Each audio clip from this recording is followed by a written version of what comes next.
নমস্কার, learning for teaching চ্যানেলে সকলকে স্বাগত জানাই। আশা করি সবাই খুব ভালো আছো, সুস্থ আছো।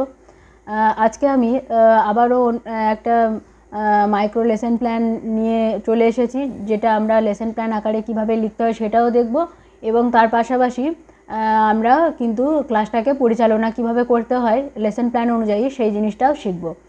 তো চলো দেরি না করে শুরু করা যাক। হ্যাঁ, শুরু করার আগে আর একটা বিষয় তোমাদের বলি, যারা এই চ্যানেল থেকে ভিডিওগুলো পেয়ে উপকৃত হচ্ছ তারা অবশ্যই চ্যানেলটাকে সাবস্ক্রাইব করতে ভুলবে না, এবং ভিডিওগুলো যদি তোমাদের ভালো লাগে, এরকম আরও ভিডিও পেতে চাও, তাহলে অবশ্যই কিন্তু কমেন্টের মাধ্যমে জানাবে। তো চলো, আমি আজকে আমাদের পরিবেশে চতুর্থ শ্রেণীর যে আমাদের পরিবেশ বইটা রয়েছে, সেই পরিবেশ বইটার থেকে একটা লেসন প্ল্যান তৈরি করেছি একটা এককের ওপর। আমার এককটা আছে জীবিকা ও সম্পদ, সেখানে একটা উপ এককের ওপর আমি লেসন প্ল্যানটা তৈরি করেছি। এবারে একক এবং উপ একক কী, এই বিষয়টা নিয়ে তোমাদের অনেকের কনফিউশন আছে যে একক কীভাবে নির্ণয় করব, উপ একক কীভাবে জানবো। তো আজকে তোমাদের একক এবং উপ একক কীভাবে নির্ণয় করতে হয়, বা কোনগুলো একক কোনগুলো উপ একক, এই সম্বন্ধেও একটু জানিয়ে দিচ্ছি। দেখো, এই বইটার যে সূচিপত্রে যে বিভিন্ন ধরনের টপিকগুলোর কথা বলা রয়েছে, যেমন পরিবেশের উপাদান, জীবজগৎ, পরিবেশের উপাদান, জড়বস্তুর জগৎ, শরীর, আবহাওয়া ও বাসস্থান, আমাদের আকাশ, এগুলো হচ্ছে সূচিপত্রে যে সমস্ত টপিকগুলো লেখা আছে, এগুলো হচ্ছে এক একটা একক। ঠিক আছে, এগুলোকে আমরা এক একটা একক বলবো। এবার এককের আন্ডারে উপ একক কোনগুলো সেগুলো দেখার জন্য দেখো, আমি যেটার ওপর লেসন প্ল্যান তৈরি করেছি সেই এককটাতে চলে যাই। চলো, তো দেখো এখানে আমি এই যে জীবিকা ও সম্পদ এই এককটা নিয়েছি। এই এককের আন্ডারে দেখো কিছু কিছু সাব পয়েন্ট কিন্তু করা রয়েছে, যেমন পাহাড় অঞ্চলে মানুষের জীবিকা। তারপর এই দিকে দেখতে পাবে তোমরা, এখানে লেখা আছে কত জায়গায় কত রকম জীবিকা। এই যে এইগুলো রয়েছে, এই সাব পয়েন্টগুলোই কিন্তু এক একটা আমাদের উপ একক। ডোকরা, এরকমভাবে একটা একক। দেখো এই এককগুলো আমাদের মাথার ওপর এখানে লেখা আছে, এককগুলো এখানে লেখা আছে, এবং এর আন্ডারে এই সমস্ত উপ এককগুলো একটু করে পয়েন্ট করা আছে। তো এটাই হচ্ছে একক এবং উপ এককের ধারণা। ঠিক আছে, এইভাবে তোমরা একক এবং উপ একক নেবে। তো আমার এখানে যেটা একক আছে যে জীবজগৎ ও সম্পদ, দেখো এক্ষেত্রে আমার একক হচ্ছে জীবজগৎ ও সম্পদ, এবং আমি এই নানান রকমের উপাদান এটার উপ একক হিসাবে নিয়েছি, এবং এই উপ এককটার উপরে আমি আজকে টিচিংটা পরিচালনা করব। তো দেখো, আজকে আমি একটা যে এককটার উপর লেসন প্ল্যান তৈরি করেছি, সেখানে আমার দক্ষতা আছে প্রশ্নকরণ, শিক্ষার্থীদের প্রশ্নকরণে উৎসাহী করার দক্ষতা, এবং সেই দক্ষতার যে আচরণাঙ্গ সেই অনুযায়ী আমি ক্লাসটাকে পরিচালনা করব। এবং সেটার যে লেসন প্ল্যান, এই যে লেসন প্ল্যানটাও আজকে তোমাদের সামনে নিয়ে এসেছি কীভাবে লিখতে হয়। মাইক্রো লেসন প্ল্যান করার ক্ষেত্রে এই চারটে ঘর তৈরি করতে হবে। একটা হচ্ছে বিষয়বস্তু, শিক্ষকের আচরণ, শিক্ষার্থীর আচরণ এবং আচরণাঙ্গ। এবারে এই অনুযায়ী আমি কিন্তু শিক্ষকের আচরণ, শিক্ষক যে সমস্ত আচরণগুলো করবে সেগুলো শিক্ষকের আচরণের ঘরে, শিক্ষার্থী যে সমস্ত কথাগুলো বলবে সেগুলো শিক্ষার্থীর আচরণের ঘরে লিখবো, এবং সেগুলো কোন আচরণাঙ্গর মধ্যে আমার পড়ছে সেগুলো আমরা লিখব। এবং বিষয়বস্তুর ক্ষেত্রে এখানে তোমাদের অনেক কনফিউশন থাকে। বিষয়বস্তুর ক্ষেত্রে তোমরা হয়তো কোনো একটা লাইন পড়াচ্ছ, সেই লাইনটা লিখে নিলে, যে বাংলার ক্ষেত্রে এটা বেশি দেখা যায় যে কোনো একটা কবিতা পড়াচ্ছ, তো কবিতার লাইনটা এই বিষয়বস্তুর ক্ষেত্রে তোমরা লিখে নাও। এটা কিন্তু ভুল। বিষয়বস্তুর ঘরে সবসময় আমাদেরকে কী টিএলএম ইউজ করছি, টিচিং লার্নিং মেটেরিয়ালস কী কী ইউজ করছি, সেগুলো কিন্তু বিষয়বস্তুর ঘরে লিখতে হবে। আর একটা বিষয় যেটা মাথায় রাখতে হবে, সেটা হচ্ছে মাইক্রো টিচিংয়ের ক্ষেত্রে, মাইক্রো টিচিংয়ের ক্ষেত্রে আমরা টিচিং যেভাবে পরিচালনা করি, অর্থাৎ good morning student, good morning ma'am, এইভাবে আমরা তো কথা বলা শুরু করি, যেভাবে কনভারসেশন হয়, অর্থাৎ ডাইরেক্ট স্পিচেই কিন্তু আমাদের মাইক্রো লেসন প্ল্যানটাকে লিখতে হবে মাইক্রো লেসন প্ল্যানের ক্ষেত্রে। আর ম্যাক্রোর ক্ষেত্রে আমরা কিন্তু ওটা ইনডাইরেক্টলি লিখব, কিন্তু মাইক্রো লেসন প্ল্যানের ক্ষেত্রে দেখো এরকমভাবেই লিখতে হবে। তাই আজকে আমি লেসন প্ল্যানটাকে লিখিত আকারে নিয়ে এসেছি, এবং সেখান থেকেই আমরা আজকে ক্লাসটাকে পরিচালনা করব। ঠিক আছে, আর আচরণাঙ্গের বিষয়টা কোথায় কিভাবে কি আচরণাঙ্গ দিয়েছি সেই বিষয়টা আমি ক্লাসটাকে পরিচালনা করে নিই, তারপর তোমাদেরকে একটু বুঝিয়ে দেবো। এই লেসন প্ল্যান অনুযায়ী ক্লাসটাকে কিভাবে পরিচালনা করব সেটা দেখিয়ে নিই। চলো তাহলে ক্লাস শুরু করা যাক। Good morning student, good morning ma'am. আচ্ছা, সামনে তো পুজো আসছে, তা তোমাদের সবার কি পুজোর বাজার করা হয়ে গেছে? হ্যাঁ ম্যাম। আচ্ছা, খুব ভালো। আচ্ছা টিনা, তুমি কি কি বাজার করলে পুজোয়? ম্যাম, আমার এখনও বাজারে যাওয়া হয়নি। বাবা এখন একটু কাজে ব্যস্ত আছেন, তাই বলেছেন কয়েকদিন পর যাবেন। আচ্ছা, তোমার বাবা কি কাজ করেন? তাঁত বোনেন ম্যাম। বাহ, তাহলে তো তোমার বাবা আমাদের অনেক উপকার করেন। তাই নাকি ম্যাম? টিনার বাবা আমাদের কিভাবে উপকার করেন? হ্যাঁ, করেন তো। টিনার বাবা যে সমস্ত কাপড় বোনেন সেইগুলোই তো আমরা বাজার থেকে কিনে আনি।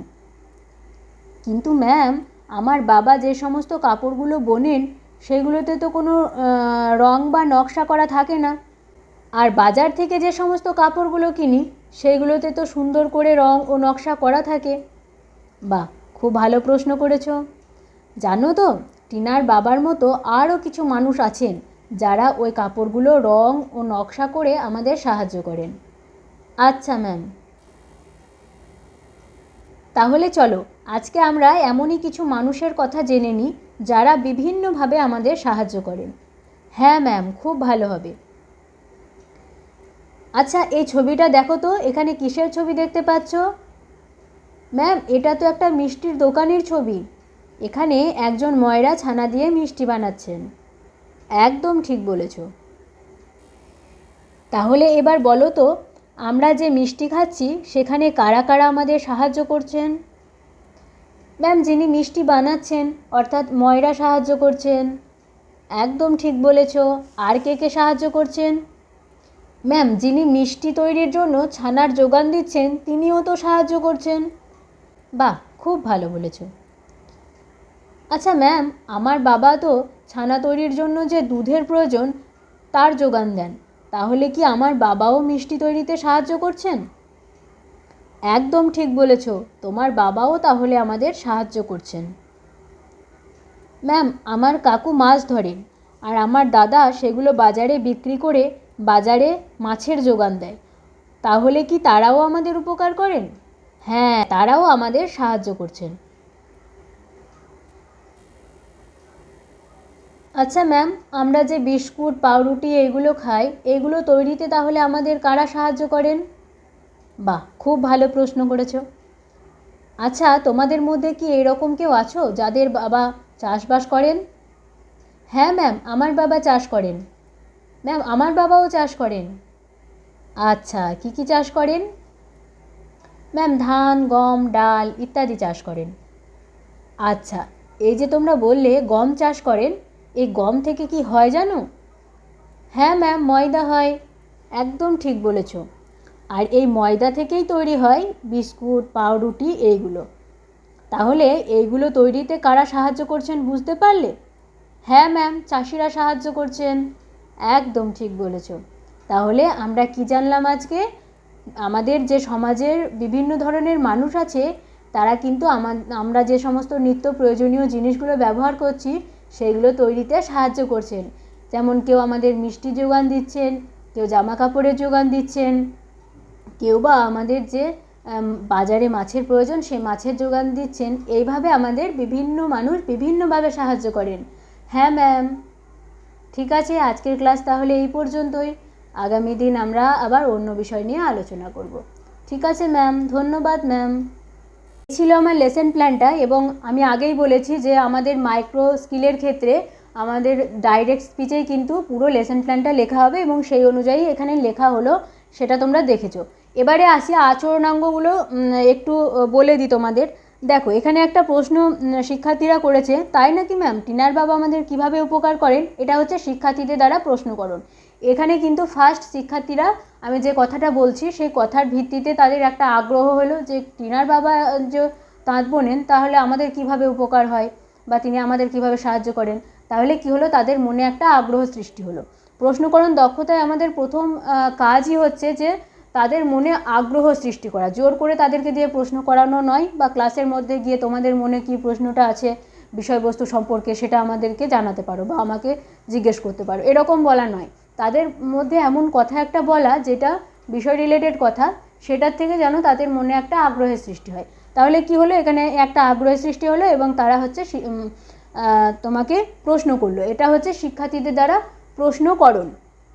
তারপরে দেখো, কিন্তু ম্যাম আমার বাবা যে সমস্ত কাপড়গুলো বোনেন সেগুলোতে তো কোনো রং নকশা করা থাকে না। এবার টিনা জিজ্ঞেস করছে যে ম্যাম আমরা যে সমস্ত কাপড় জামাগুলো পরি সেগুলোতে কিন্তু বিভিন্ন ধরনের রং এবং নকশা করা থাকে, টিনার বাবার কাপড় যেগুলো বোনেন সেগুলো তো সাধারণত সাদা হয়, তাই তো? তারপর তো সেগুলোকে রং করা হয় বা কাপড়গুলো বুনে সেখান থেকে বিভিন্ন ধরনের কাজ করা হয় বা নকশা করা হয়।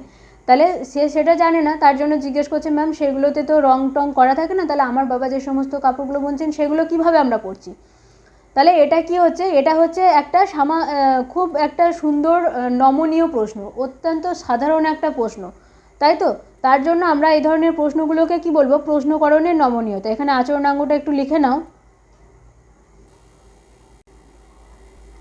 তাহলে এই ধরনের প্রশ্নকে আমরা কি বলছি, প্রশ্নকরণের নমনীয়তা। অর্থাৎ যখন শিক্ষার্থীরা নিজেদের মনের আগ্রহ থেকে অত্যন্ত সাধারণ একটা কোশ্চেন করবে, তখন সেটাকে বলা হচ্ছে প্রশ্নকরণের নমনীয়তা।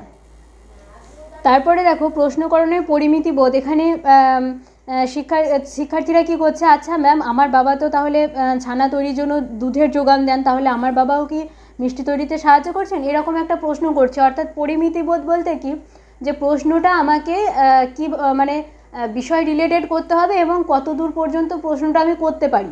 দেখো এখানে বিভিন্ন ধরনের সাহায্য করার কথা হচ্ছে এবং সাহায্য করাটা কি মিষ্টি তৈরির বিষয় নিয়ে হচ্ছে। তাহলে তারা কি করলো, তারা কিন্তু ওই মিষ্টি তৈরির বিষয়েই যে তার বাবা একটু সাহায্য করেন সেই বিষয়েই প্রশ্ন করছে। তাহলে সেই মানে টপিক ধরে সেখান থেকে বেরিয়ে গিয়ে অন্য কোনো একটা বিষয়ে গিয়ে কিন্তু করছে না। পরিমিতিটা, তাদের পরিমিতি বোধটা আছে যে কতটুকু আমরা জানতে পারি, এই বিষয়টা হচ্ছে প্রশ্নকরণের পরিমিতিবোধ। তাই এখানে আমার আচরণাঙ্গ হয়ে গেছে প্রশ্নকরণের পরিমিতিবোধ। তারপর সেম কোশ্চেন তারা একবার করেছে যে আমার বাবা বা কাকু দাদা এরা তো মাছ ধরে সাহায্য করেন, তাহলে তারাও কি উপকার করছেন? তাহলে কি উপকার করার প্রসঙ্গ পরপর আসছে এবং সেই রিলেটেড তারা কিন্তু প্রশ্ন করে যাচ্ছে। তারা কিন্তু এখান থেকে বেরিয়ে গিয়ে প্রশ্ন করছে না, সেটা হচ্ছে পরিমিতিবোধ। তাদের কিন্তু পরিমিতিবোধটা আছে যে কত দূর আমরা প্রশ্ন করতে পারি বা কত দূর জানতে পারি। ঠিক আছে, এখান থেকে বেরিয়ে গিয়ে কোনো কিন্তু আলাদা বিষয় নিয়ে তারা প্রশ্ন করছে না, এটা হচ্ছে পরিমিতিবোধ। তারপর হচ্ছে বিষয় রিলেটেড প্রশ্ন। দেখো এই আমাদের উপকার করার বিষয়ে প্রশ্ন হচ্ছে এবং সেই বিষয় রিলেটেড দেখো আরও একটা প্রশ্ন করছে কি, আচ্ছা ম্যাম আমরা যে বিস্কুট পাউরুটি খাই এগুলোতে তৈরিতে তাহলে কে সাহায্য করেন? এখানে একটা বিষয় রিলেটেড কথা ওরা এবার জানতে চাইছে। এটা হচ্ছে শিক্ষার্থীদের দ্বারা বিষয়ভিত্তিক প্রশ্ন। তাহলে কি হয়, যে বিষয়টা আমি পড়াচ্ছি বা যে বিষয় নিয়ে আলোচনা হচ্ছে সেই বিষয় থেকে যখন তারা কোনো কিছু জানতে চাইবে, সেটা হচ্ছে শিক্ষার্থীদের দ্বারা বিষয়ভিত্তিক প্রশ্ন। তাহলে এইভাবে আমাদেরকে আচরণাঙ্গগুলো লিখতে হবে এবং এইগুলো হচ্ছে আমাদের প্রশ্নকরণ দক্ষতার আচরণাঙ্গ। তাই পরবর্তীকালে আমরা যখন লেসন প্ল্যান তৈরি করব তখন আচরণাঙ্গগুলোকে এইভাবে সাজাবো। এবং তোমাদের যখন ফার্স্ট ক্লাসটা পরিচালনা করছিলাম তখন আচরণাঙ্গগুলো একটু প্রবলেম ছিল, তোমরা ওটা একটু কারেকশান করে নিও। আর বিষয়বস্তুর ঘর, এখানে আমি লিখেছি দেখো একটা জায়গাতেই শুধু লিখেছি যে মিষ্টির দোকানের একটা ছবি, বা এখানে যদি পারা যায় তো একটা ছবি এঁকে দেওয়া, বা সেই যে টিএলএমটা আমি ইউজ করবো সেই টিএলএমের একটা ক্ষুদ্র ছবি বা এখানে একটা কিছু রাখা যেতে পারে, তাহলে বিষয়টা আরও সুবিধা হয়। আর বিষয়বস্তুর ঘরে কিন্তু এগুলোই লিখতে হবে যে টিএলএমটা আমি ইউজ করছি সেই টিএলএমটাই কিন্তু আমাকে টিএলএমের কথা লিখতে হবে এবং সেটাই ডিটেলসে লিখতে হবে। আমি এখানে অনেক ক্ষেত্রে আমি দেখেছি যে বাংলা লেসন প্ল্যান করতে গেলে যে লাইন থেকে যে জায়গাটাকে পড়াচ্ছি সেই জায়গাটার একটা লাইন তুলে দিলাম, বা ইংলিশের ক্ষেত্রে কোনো গল্প পড়াচ্ছি সেখানে একটা লাইন তুলে দিলাম, বা পরিবেশের ক্ষেত্রে যে আজকের পাঠ যেটা রয়েছে সেই জায়গা থেকে একটু লিখে দিলাম ডট ডট দিয়ে।